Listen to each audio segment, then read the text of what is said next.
Hello everyone, welcome to the 9th episode of With You in Mind. My name's Lisa Upton, founder of Brain Buddy, and I'm going to be your podcast host. Before we get started, I would like to give a big shout out to the National Brain Appeal, who are the supporting charity for the National Hospital of Neurology and Neurosurgery, and of course the sponsors of this podcast. Without them, none of this would be possible.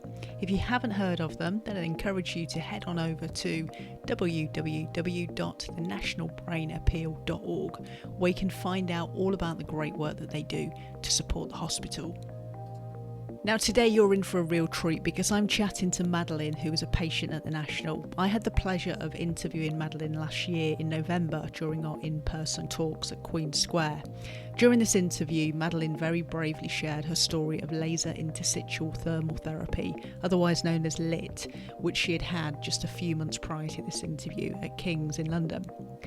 Now, for those of you that don't know what laser interstitial therapy is, it's a cutting-edge fibre optic laser therapy to treat epilepsy. It's a groundbreaking procedure that was first developed in America and it's now available here in the UK. Madeline was just the third person in the UK to undergo this procedure, and our chat back then was so inspiring that I thought it would be a really great idea to invite her onto the podcast.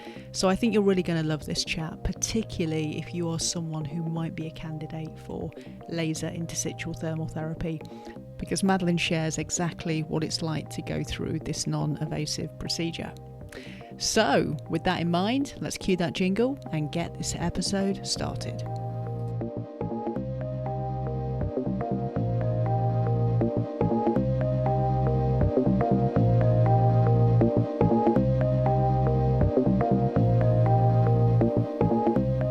Welcome, Madeline. It's great to have you here and see you again. Thank you for joining me today. So I've shared with the listeners a little bit of a high-level view of the procedure that you've recently undergone, but I think what would be really useful is for you to take us back and share with us the start of the journey. When did you first experience the epilepsy and how did it manifest? So sort of all started when I was 13. Obviously, you can never predict how far before that it actually started, but sort of they were noticeably happening then. I was blanking out in class, and sort of it was the classic, oh, she's daydreaming, and sort of I was starting to fail mocks, and which was strange because it's not like I wasn't revising for them, and I think one night my parents sort of found me, I'd fallen out of bed. I'd obviously had some kind of presumably tonic-clonic seizure, and sort of I got taken to hospital and it was diagnosed as concussion. So again, it still wasn't picked up at that point, but it was only after I kept having these sort of blank daydreaming moments, and my parents were like, "Look, she's revising really hard for this. Sort of what's going on?"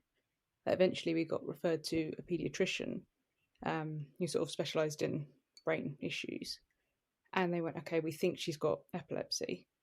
And sort of we went through all the usual tests that they do, sort of the EEGs, the MRIs, all very scary for a 13-year-old. But yeah, sort of I went through all those and sort of they all sort of came back clear, which was strange. Initially, they thought that I had sort of epilepsy in my hippocampus because it was small, but it just grew a bit slower than the rest of me. So then they ruled that one out. And sort of these issues sort of continued for years and years, and sort of the seizures became worse. And I started having sort of tonic-clonic status epilepticus seizures. And it wasn't until sort of I went through a couple of neurologists and then I got referred to UCLH with John Duncan. So I think you've had him on one of your podcasts actually. That's right, yeah. But he's been brilliant, really. And sort of he said, "Okay, right, I think we should probably look at epilepsy surgery if we can find it." And sort of obviously this is all going on whilst you're trying to do school, you're trying to do uni, and it's so hard to keep up with sort of the combination of seizures and medications. It's sort of some of them were brilliant, they made you lose weight, but other ones were horrible. But it was just a really hard journey because sort of there's so much pressure on you to do well at school and then at uni, and all the while sort of it's a combination of the seizures and the drugs sort of dampening you down a bit, if that makes sense. Yeah, it does. I seized in too many exams to count, and obviously that then knocks your grade right down, which is a bit depressing. But as I'm sure most people with epilepsy out there it happens. Unfortunately, I don't think there's really enough awareness to cater for that kind of issue. But yeah, that's probably the best way of summing it up. Okay, thank you. And I think what you've described there then, so the early signs by way of your epilepsy presenting itself came from what people will probably understand as petit mal yes. Seizures. So not an unconscious seizure, or almost like a it's like a feeling you can't describe, isn't it? And it's very different, I think, to many people. So how did it feel for you? Do you remember? What, having the absence seizures? Yeah, having the absence seizures. Yeah. As you said, it's tricky to sort of describe. It's sort of imagine like you're in a snow globe almost, and someone's sort of shaking you about. You're very disorientated. It feels like you've been there one moment, you've got this big period that's missing, and then you've joined at the end bit, and you're sort of a bit like, wait, what's happened? And everyone's sort of looking at you, slightly concerned. And you're like, what are you worried about? What's happened? You're sort of missing that chunk of time, and it's really hard to describe it, really. But it's just very disorientating. It's probably, if you had to sum up in one word, yeah. Disorientated. Yeah. So you don't lose consciousness then, just for clarity, when you had your absences? So no, with absences, I would make sort of very strange noises. Almost, it's a combination of like a gurgling and confused muttering, and sort of that would go on for a bit, and then I'd start saying I feel sick, and sort of this would sort of go on for a period of 2 to 3 minutes, and then sort of following that, I then start to come back around. So what's gone on, and sort of I'll feel sick and very tired. In my earlier years, sort of around the age of 13, I often just went home straight after, so at school. I just couldn't cope with them. I just ended up having to sleep for the afternoon because it takes its toll. As you get older, you sort of get more used to sort of riding them out, but it's still pretty unpleasant. Of course, yeah. And as you say, being a young woman, just 13, a child really still, it's so hard to articulate the experience to a parent, isn't it, of what's happening. And I think unless they see it, even when they see it, sometimes it can be put down to a bit of daydreaming, like I said earlier, or anything else really, which isn't an accurate description of what's really going on. So did it take for you to have a grand mal seizure for you to get the diagnosis, or did it happen before that? Well, that's where it starts blurring a bit. I would probably say so. It was that moment when I was found unconscious down the side of my bed, where I'd clearly banged my head after the grand mal, which then gets diagnosed as concussion.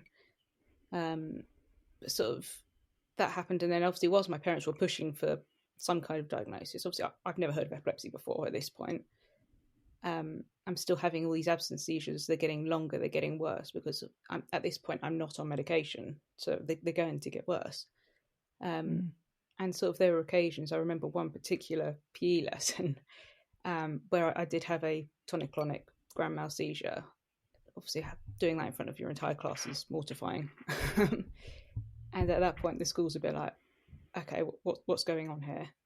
And sort of it was around that point that I got sort of formally diagnosed.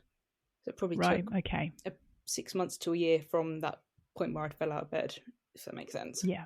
Yeah, it does. And I think for so many people, they've been having perhaps these petit mal absent seizures for quite a while, where they're not falling unconscious, and it isn't displaying itself as a typical seizure would.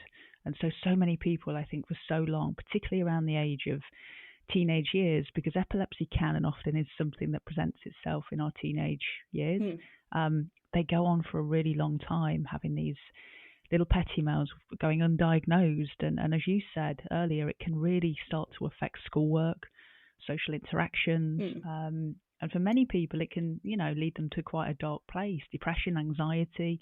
And I've even had conversations with people who, similar to you, were diagnosed at that age. I mean, myself as well, I was diagnosed at 14. And prior to that, they've been misdiagnosed with things like anxiety and depression that are just so inaccurate, right? So there's so much going on, and it's really interesting that, like many people, Maddie, it took a sort of more severe type of seizure to get that diagnosis. Yeah. Do you remember, well, firstly, I suppose, do you remember how it made you feel when you got the diagnosis? I think confused is probably the best sort of description. I think if I'd have received the diagnosis as an adult, I would have understood it a bit better and sort of it'd be more of a shock. But sort of when you're a child, it's just, oh yeah, just take this medication, you'll be fine. It's like, oh, okay. You just sort of think it's like almost like you stubbed your toe and you go to the doctors. And you don't fully understand what's going on. It's like, okay, I'll take these tablets, they'll make me better. I can just stop these tablets. And you don't anticipate the whirlwind of a journey you end up going on. So it's rough for a child. Yeah. Yeah, I'd agree. I don't think at that age we have the emotional capabilities, I guess, to process the information, especially, as you said, you'd never even heard of epilepsy at that point. It's not a condition that's commonly talked about, is it still? And it's been around since, I suppose, the beginning of time, but yet still there's not a lot of discussions about it, information. Often with conditions you get celebrities that maybe talk about their conditions around certain things, but I can't even think of one high-profile person off the top of my head that has spoke openly about their journey with epilepsy. It's very rare. Isn't it? Considering how many people have it, it's a surprise that not many sort of high-profile people talk about it. Yeah, because I don't think the condition itself is that rare, but like you say, the talking about it, the openness of it is still pretty rare, which of course we know can create a whole load of stigma that goes with it. Okay, so in terms of medication, and as you rightly said there, we at that age we're so vulnerable. We just accept things for what they are, and we follow instructions based on what we're told to do from professionals, medical professionals, and our parents too. So I'm guessing you were prescribed an initial medication to try and in some way control the seizures. Yes. Yeah, so my first medication was lamotrigine, or Lamictal, I think the brand is, and again, another thing people don't prepare you for is the side effects. So sort of that being my first one, I remember my hands broke out in this horrendous, it was almost this rash, but I went to dermatologists and they diagnosed it as like some kind of like almost warts. It was horrible. I went to all these sort of professional they tried all these various methods to burn things off my hand, again, at the age of 13, which is pretty rough. And sort of eventually they went, okay, your medication's not working, let's try you on the next one. And it was the point I came off them that my hands just completely healed up. I was like, oh, it was the medication. And sort of you get that with so many of these different things. So you get ones that make you gain weight, you get ones that make you lose weight. It's sort of, you get all sorts of, so a common one with carbamazepine, which is what I'm currently on, it gives pretty nasty migraines. But every anti-seizure medication seems to come with some kind of side effect, unfortunately. Yeah, it does, doesn't it? And sometimes those side effects will present themselves differently person to person. So you explain that awful condition on your hands there. Someone else taking lamotrigine, they might not experience that. No, of course. They might experience something completely different. So I think the medication around epilepsy, and I'm not a professional in this field, but we had Jonathan Hart on the previous podcast. He's an epilepsy nurse, and he talked about all of the medications and some of the common side effects associated. So that was really interesting to hear from him. But I think hearing individual stories like this just showcases the fact that it's so individualized, person to person, and you've almost got to find the right one for you. Yeah, I'm not even sure how many epilepsy medications I've been on. I've tried most of the brands out there. Yeah. But sort of you go on each one, and then sort of you get ones. So I've been on sodium valproate, and obviously otherwise known as Epilum, right? Yes. Yeah. And sort of that came out recently about how women of childbearing age shouldn't really be taking it. So then obviously that builds up anxiety, and you just, gosh, what have I done to myself kind of thing. I'm no longer on it, and hopefully it's not left any kind of side effects, but it doesn't stop you worrying. Of course, yeah. I think the sort of narrative around Epilum has been around for quite a long time. I had my children 14 years ago, and I'd previously to that taken sodium valproate for, gosh, like maybe 15 years. Wow. And it was Professor Matthew Walker that said, because you're trying to have children at this point, we're going to ease you off that and put you on something else. So I think you sharing your concerns there about, is it going to last a side effect? Is it going to leave some sort of side effect? Again, I'm not a professional, Maddie, but I don't think it does. It kind of gets out of your system fairly quickly, which is why they often change a woman's medication if she shares that she is planning on having children fairly soon. But nevertheless, it's still a concern, isn't it? And something that women, I think, particularly need to know about. Yeah, definitely. As you say, when you finish a medication, they tend to sort of then flush out. But you always have that sort of irrational anxiety that stuff's still lingering. Of course. It's probably the best way of putting it. Yeah. Well, I don't think anyone really likes putting a foreign body into their body, do they? Taking something. I'm really funny about paracetamol. So I think, of course, it's going to have a psychological impact knowing that we're taking something to essentially change the rhythm of the neurons in our brain. So, yeah, I think it's a natural thought process. Definitely. So you've mentioned then that you've been on a number of medications, probably done the whole spectrum of epilepsy medications. And we also talked about your diagnosis being in and around the age of 13. So how long was it? And I know, Maddie, that you were first, you weren't in the care of the National Hospital of Neurology and Neurosurgery, were you? Were somewhere else? Yes, so I was with St George's, so Tooting, I think.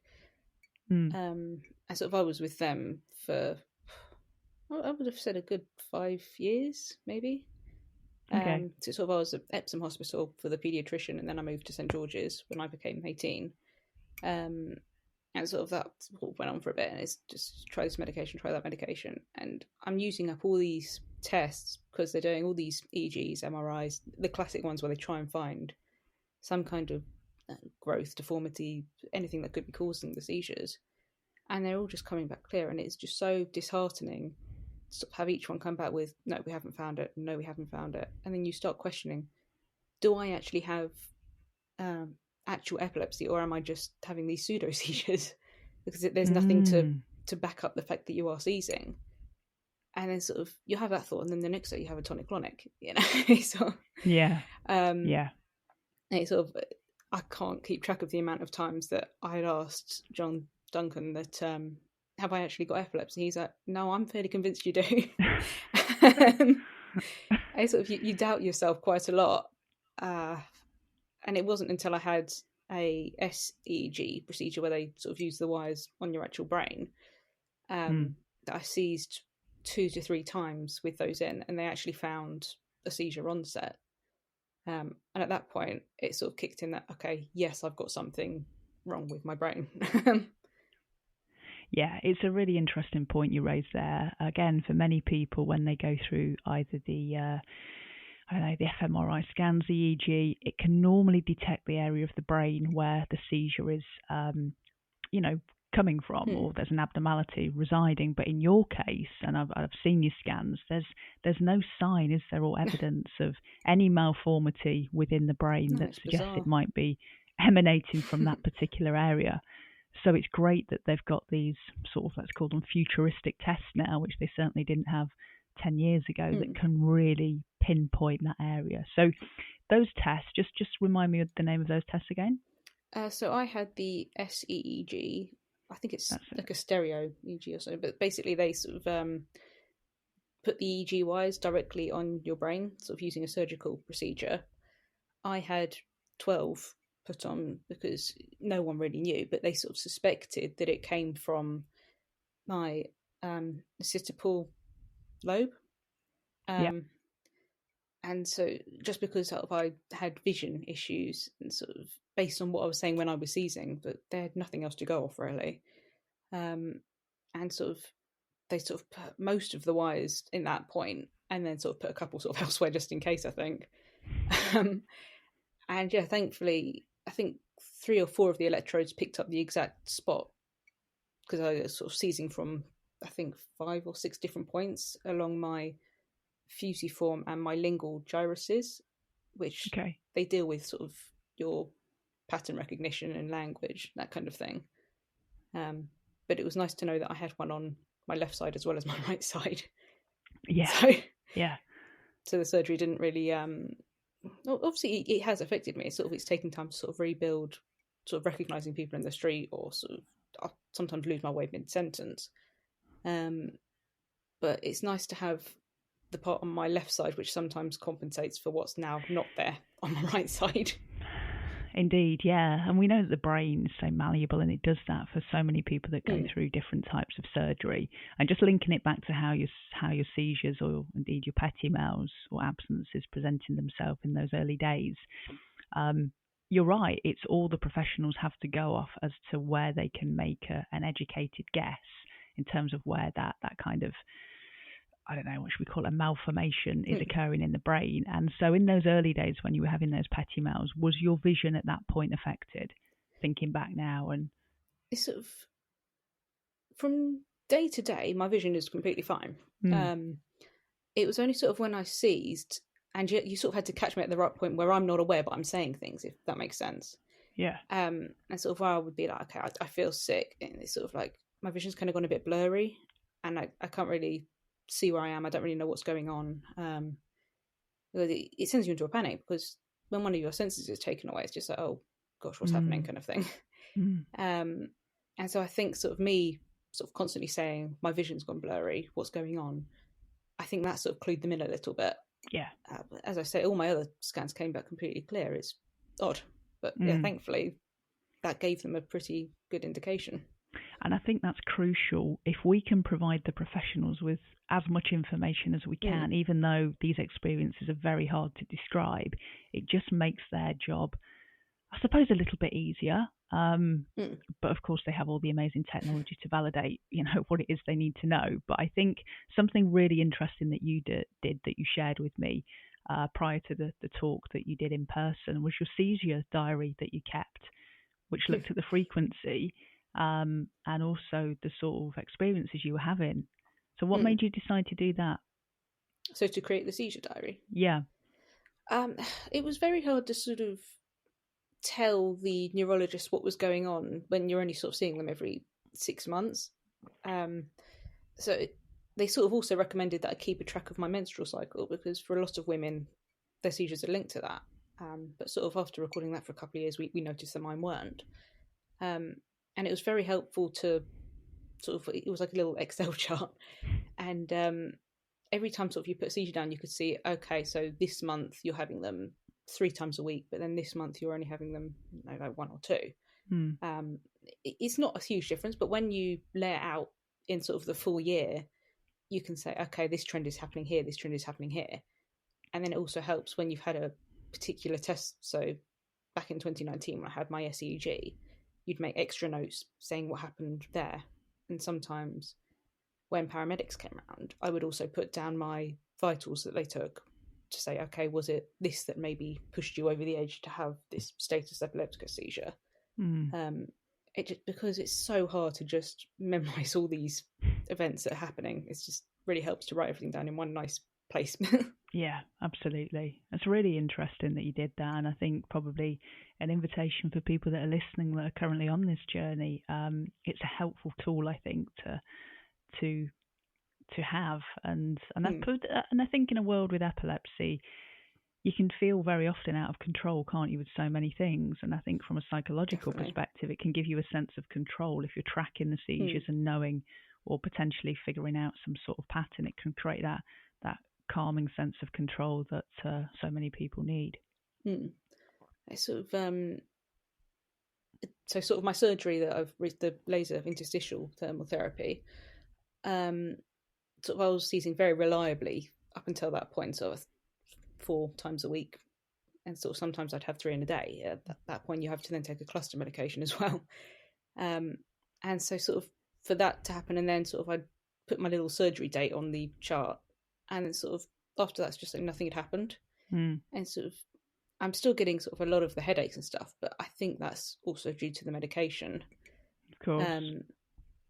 So it's nice to sort of see that nothing's going on. It's sort of, I think one thing that people don't mention really after surgery is the fact that every tiny thing that goes wrong, you're like, oh gosh, I've seized. It's like you're waiting for it to happen. Yeah. It's sort of like every time I'll have like a blood sugar dip, or sort of I've dozed off on the sofa and then I wake up all confused kind of thing. And it's like, oh no, like then it's all this hard work that you've done. It just feels like it's unraveling.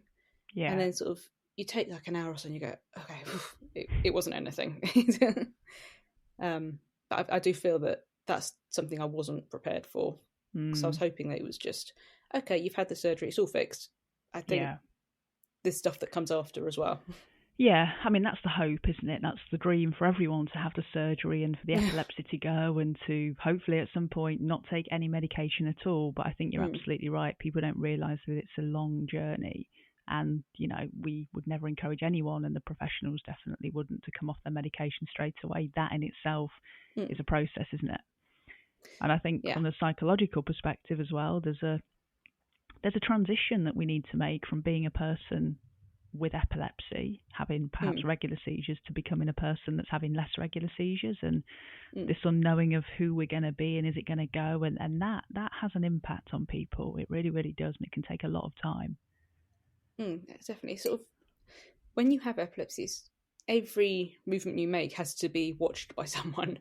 It's sort of, you can't cook on your own, you can't wash on your own, you can't go out on your own.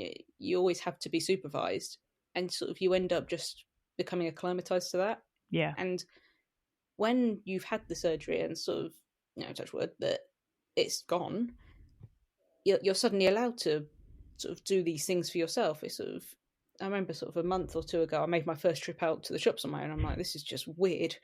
I think it's something that so many people sort of take for granted. And then I don't think people realise like how much it means to someone with epilepsy to be able to just go to the shops on their own. Yeah. You know, it's massive. It's huge, and I think one of the things that epilepsy does for many people is it takes away their independence, and we all need our independence, don't we? It's a crucial part of being human. So to have that given back or gifted back after surgery, again, can be a huge transition, not just for us, but for the people around us, I guess, that have supported us through the years, our parents, our partners, our families. So it's a big deal for a lot of people, including the patients. I just want to go back, Maddie, to the point in which it was recommended that you have surgery. And was it initially this new laser surgery that was recommended, or was it the conventional brain surgery that was recommended? So it all happened so fast. So sort of, it was at the point I'd have the SEEG. So sort of, they've come in, sort of read out the results, kind of thing. And obviously, I'm still there. I've only just had the wires taken out, so I'm obviously very disorientated. And I said, right, it's here, and we can do conventional surgery now if you want, but you would lose all peripheral vision to your left. There's a very long word for it, I don't know. And I'm like, okay, like, what's like the likelihood of this? And like, it's almost certain because of where your epilepsy is. It's sort of, they have to go through the assistible nerve to get to it, and severing that would have then made me lose vision to my left. Wow. And sort of, I'm sort of sat in this hospital bed, sort of trying to like put my hands up, sort of by my eyes, sort of like, okay, how could I cope without this? Because I can't stand having epilepsy. I just hate it. And sort of, I'm trying to process this, sort of, you know, basically having a breakdown. And it's sort of later on that day, I think it was sort of John Duncan came up, and he was just like, okay, we're working on this new surgery. Sort of, it's not got funding yet, but sort of, how would you feel about maybe holding on and sort of waiting for this? And I'm like, okay, well, how's it different? He sort of briefly explained what it is. He says that you're less likely to have any issues with your vision. Like, maybe you get a couple of blank spots because they're still going through the occipital nerve, but they're not severing it. So sort of, it can sort of rebuild, essentially. And it didn't take me long to make a decision. It was sort of, I would rather wait sort of that little bit extra time. I mean, the extra time ended up being 5 years. Just COVID hit, and obviously everything stopped. But yeah, I'm very glad that I did wait, because your peripheral vision takes up a lot of your visual field, bizarrely. So yeah, I would never have been able to learn to drive, which is hopefully sort of what I can achieve after a year or so. So it's sort of, I feel like I'd be getting rid of the epilepsy and then not getting any independence. Of course, yeah. So for those listeners that are listening at this point, and we're talking about this very new surgery, so this is called Laser Interstitial Therapy, otherwise known as LIT therapy. It's been around now, I think, for a few years. I think it was first developed in America, and it took a while, didn't it, to come across to the UK. So when they presented this idea of what is essentially, cutting edge fibre optic laser therapy to you, it probably sounded like it was quite new and maybe not tested on many people. So was there an element of like fear around that? I sort of, because I'd been presented with the idea and it's like very infancy, initially it was like, okay, well, maybe you could go over to America and have it done, sort of where they've sort of been doing it for a while. So it's like, okay, fine, they know what they're doing. And then sort of all these things were going, well, maybe this company could sponsor some patients to go over, or equipment could be rented for a certain period, but not full funding. And sort of all this sort of stuff was going on. And you sort of get lost in all the admin that you don't really stop to think, okay, is this too scary? If that makes sense. And sort of like you're sort of hurtling along this journey. And yeah, you just don't really stop to think, is this the right thing? Because this was presented to me as the safest and possibly only option. But I couldn't have the traditional craniotomy just because I would lose so much vision. Yeah, I suppose that sort of makes the decision for you, doesn't it? And eradicates any fear that you might have about it being in its infancy. The fact that it's just not half as invasive as the other one, which is the conventional therapy, the alternative. I think they were saying that the hole that they sort of drill in your skull to put the wire in, it's only the size of the end of a pencil. It's like rubber. Okay. So it's very small. Sort of as you've probably seen yourself, sort of there's a couple of photos sort of in the surgery, and sort of you go through so many scans to make sure that the laser is in the right place, because obviously it heats up to a very high temperature. So if they burn the wrong bit, that's not so good, is it? No. And so it's nice to know that they sort of, I went through all these scans, and then the actual ablation, to burning, happens inside and the MRI scanner. Right. So it's nice to know that it's being monitored in real time rather than just let's just sort of shoot and hope it works. Absolutely.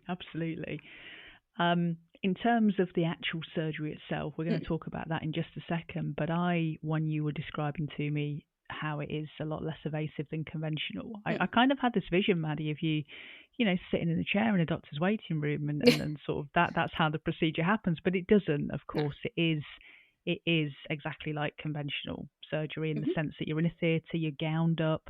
There's a lot of people in that room, isn't there? I think I had 10 people for my surgery. I don't know if that's normal or not. Obviously, I don't make a habit of having surgery, but it's all still very scary. Because I think I only had about a month or so notice before the actual surgery, and it was like, oh, okay, this is happening. Yeah. And sort of on the day, I think I had to be there for 7 o'clock in the morning.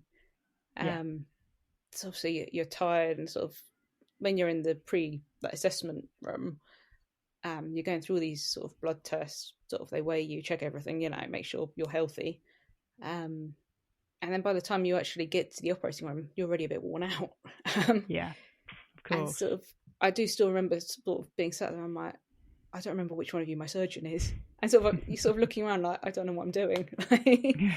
It's all very scary. And it's at that point that it actually really hits home. And it was very nice that sort of John had actually scrubbed up and he was in surgery with me. So it was nice to have someone that I've known for a few years now, to actually have him there, because sort of all these people, I have no idea who they are. It's very scary, sort of knowing that you're going to be putting your life in these people's hands. Obviously, they were very qualified. Of course. And I did do a lot of research beforehand. So I could be very resourceful when it comes to looking at people's bios and that kind of thing, which I did find really helped, because sort of you then go into it going, okay, this sort of surgeon has got this many years experience, he specialises in this, it's a lot more helpful than just going, I don't know who you are, but good luck. Yeah, of course. Yeah. It goes back to that control thing, doesn't it? I think when anyone is ever presented with an element of fear around surgery or whatever it is that's happening in their life, if we can do the research and to give us some comfort in knowing we're in the right hands, I think it is always helpful. Definitely. So you went in the morning of 7 o'clock, really early start. Just talk us through the day then and that point leading up to the actual surgery. Sort of, as I said, sort of you go to the pre-assessment lounge and sort of they do your tests, and sort of you get the dreaded weigh-in. And sort of you get sort of gowned up, they give you all the proper surgical sort of socks, etc. And sort of a couple of my surgeons and sort of John did try and pop up and sort of say hello, but because I was the first one that morning, they were very keen to sort of get me rushed along so I wasn't allowed to talk to them. But it was nice that they did pop up, even though I didn't really get to say anything. So yeah, sort of like you'll go down and then you're sort of sat there sort of all very confused, just like, I have no idea what's going on. And you sort of have all these people talking around you, clearly about you, but it's all language you don't understand. And sort of, I was there with my husband and my dad, and they're both sort of looking equally as confused as me. And so it got to the point that, okay, right, we're ready to go in. And sort of, I sort of gave them both a hug goodbye, which was quite nice. And you sort of go over and you start chatting to the anaesthetist, while sort of everyone else sort of groups in the corner and just obviously discusses what's going to go on. And sort of I said to the anaesthetist, okay, last time I had a general anaesthetic, I was sick.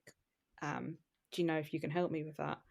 And she said, okay, what I'm going to do is, before you wake up, I'm going to give you a shot of like an anti-sickness medication and a shot of, I think it was morphine.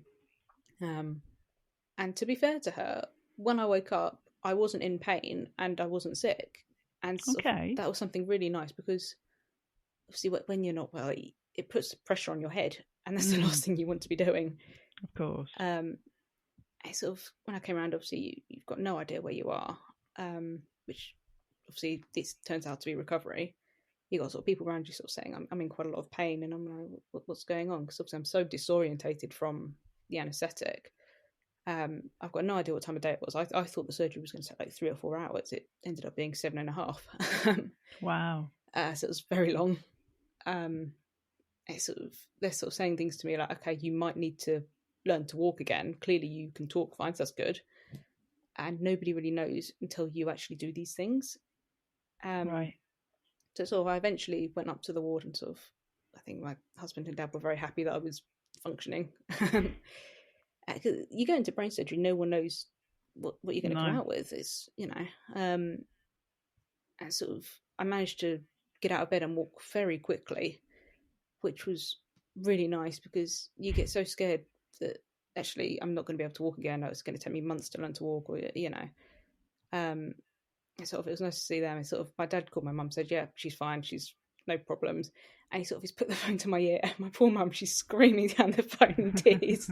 And I'm like, yep, I'm good, mum, don't worry.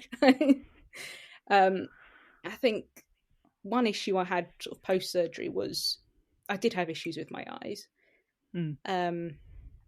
So I was really sensitive to any kind of light, so lights in a room, sunlight. I mean, I personally would have just liked to have slept in a cupboard for a month, but it gradually got better, and it sort of, I think it was put down to maybe a little bit of tendon damage, right? Okay. Which is patching. By now, I'm most of the way there, so I'm sort of just short of 4 months on. But it's sort of, initially I had to go out in sunglasses everywhere, and I couldn't look sort of in extreme directions, so I couldn't flick my eyes from the left to the right. Right. Okay. Again, this is now a lot better than it was, and it's sort of, I'm just sort of getting the edges right. But for me to have brain surgery and then only come out with that is really just amazing. And again, it really is. It's healing, so it's not even really an issue. So it's not like it's a life-changing illness that I'm stuck with now. It's true, but it's still, I go back to the words I said earlier, so it's a big deal. I mean, we talk about this laser surgery being, less evasive, but ultimately someone is still going into your brain and prodding around with it. And so that in itself is a very big deal. So there's bound to be some side effects that people have initially, aren't there? Bruising, I suppose, swelling, all of those things that would come with it. I did get a lot of swelling immediately post-op, but it was ironically mainly from the IV drip.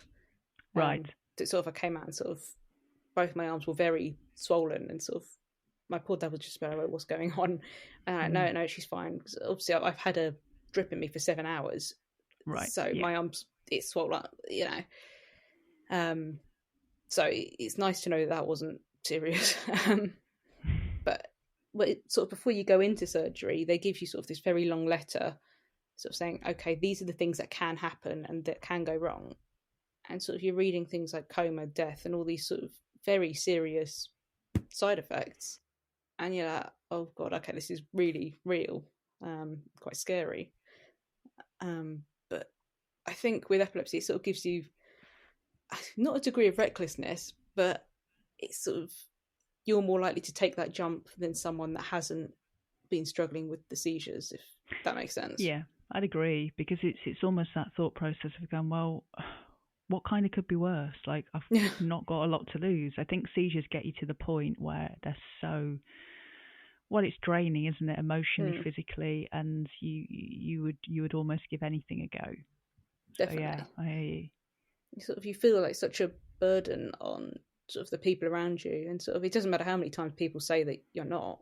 It's just it doesn't stop that feeling sort of deep inside. They're just they're sort of having to look after me because they have to. They don't want to be with me, and then you start getting this stigma, sort of like you're the one with epilepsy. It's sort of like I've got a personality as well, Yeah.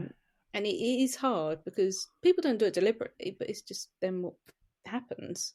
And so when you get that chance to maybe have that taken away and for people to view you as you, like, you're going to take a run and jump at it.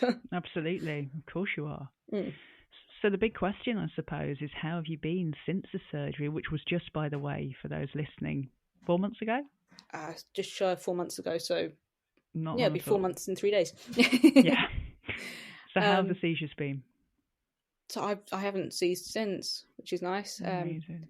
They said you get sort of a couple of blips where you've convinced that you've seized, and then someone says like, no, you haven't. It's just like you've not eaten properly, and then your blood sugar's dipped or something like that. And but you feel like you're waiting for the seizures, and when they don't come, you slowly get more confident.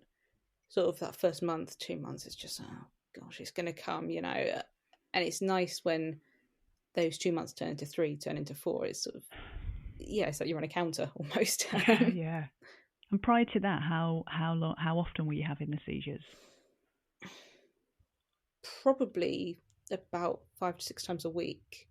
Wow. Okay. So it would sort of be like every other day, but then some days I'd have like 3, which is exhausting because then you've got to take the cluster medication on top of your regular medication, which then really wipes you out. I think a classic thing with epilepsy medication, all of them, is memory issues.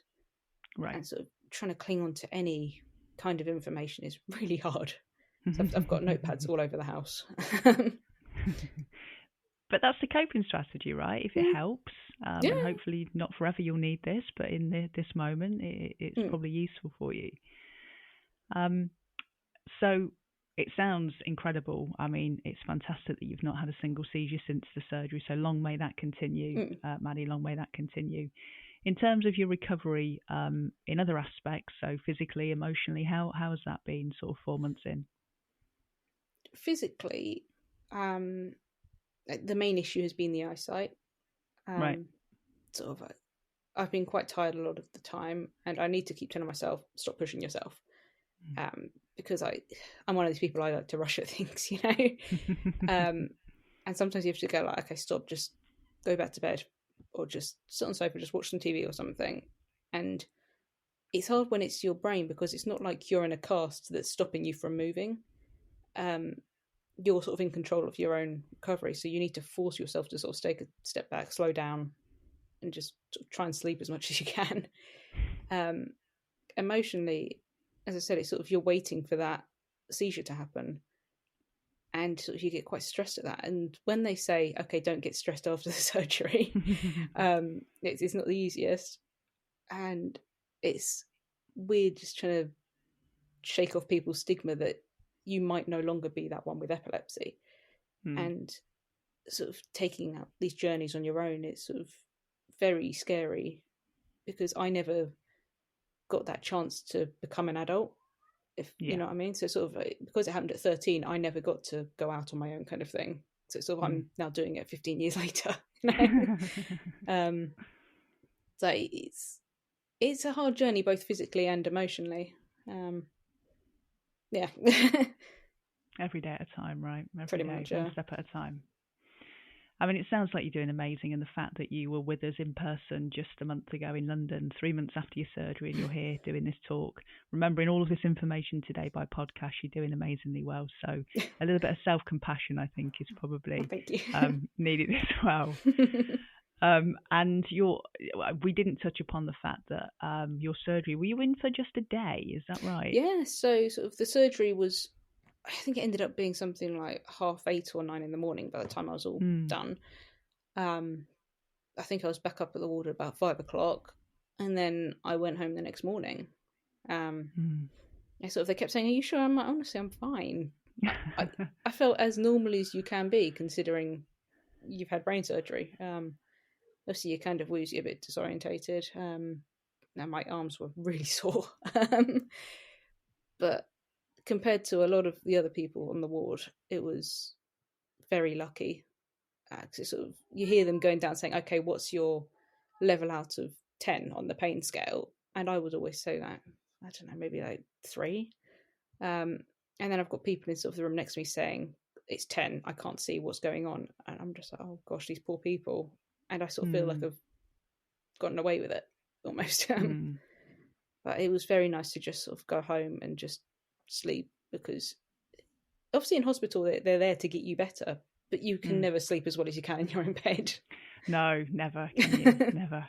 I think as well, like being out of hospital so quickly after such a huge operation, it gives you that almost like false sense of, oh, I'm fine, I'm at home, you know, this, and then again, psychologically, there might be a little bit of pressure that comes with that. I'm at home, it seems to have gone fine, so maybe let's get going. So hopefully you rested and took the doctor's orders and did. To an extent, yeah. Yeah, well, knowing you and knowing how busy you like to be, probably not, but I think it's important. It's still really early days, isn't it? And I think just go easy on yourself. It is a process, as you've said. And also a really big year for you. Not just did you have this massive brain surgery, but you also decided to get married just a month before. Yeah, it was sort of a couple of months before, so we got a nice spring wedding. But yeah, I had the one day when it didn't rain. Amazing. So I think it was like 3 weeks of straight rain, and then sort of right in the middle of it, there was a nice sunny day, and that was the day we got married. Amazing. Clearly luck is on your side this year, Maddie. Clearly it's on your side. But a huge year, and I said earlier, didn't I? Hopefully you won't ever have to go through a year that has such big things present itself to you. Well, certainly in the way of brain surgery anyway. And how are your family coping with all of this? I think sort of they're enjoying it. So I think my mum and dad are going away on holiday at some point, sort of, which is nice, because before it would have to be, okay, who's covering Madeline? Right. It's nice for them to just go. And the same sort of with my husband. It was sort of, he'd have to use up leave to maybe look after me, and sort of from next year, hopefully he won't have to do that. I can just stay at home. So it's nice to know that these things don't have to happen anymore. Of course, yeah. Incredible. I'm so happy for you, Maddie. And I suppose the final question before we let you get on with your day is, what would be your advice to other people that are considering laser surgery? Do your research. It's a lot easier than what I understand brain surgery to be, but at the end of the day, it's still someone going into your brain. Like, you need to take it slow, even though you feel fine. Like, if you're eligible for it, that's brilliant. Yeah, I've just been very, very lucky with it, and it's brilliant that it's down the NHS. Yeah, fantastic, isn't it? Brilliant. Well, Madeline, thank you so much for joining us on this podcast with you in mind. It's been really inspirational hearing your story, and I'm sure that everyone listening will get a lot out of it. So thank you. It's been an absolute pleasure. Oh, thank you. Oh, thank you so much, Madeline, for sharing your story with us. It was just incredible to hear about laser interstitial thermal therapy and how, not easy, I don't want to say easy because clearly it's not been an easy journey for Madeline, but just how far medical advancements have come. So if you are a candidate that might be suitable for lit therapy, then hopefully you found this chat useful. Hopefully it provided you with some insight around the process and the procedure, and also some hope as well. Really, really exciting times.